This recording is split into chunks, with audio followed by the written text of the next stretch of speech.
Assalamu alaikum friends, today I will discuss how to show desktop icon in Windows 10.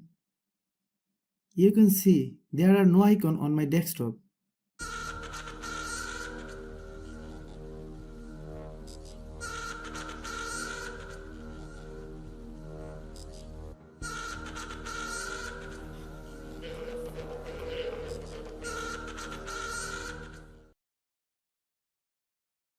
Right click mouse, select personalize,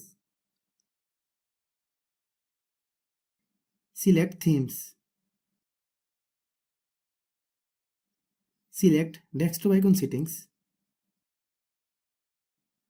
choose this icon you would like to have on your desktop,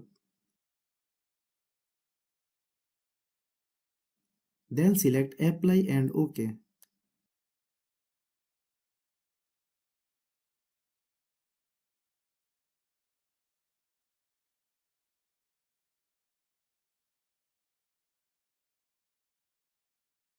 Thanks for watching.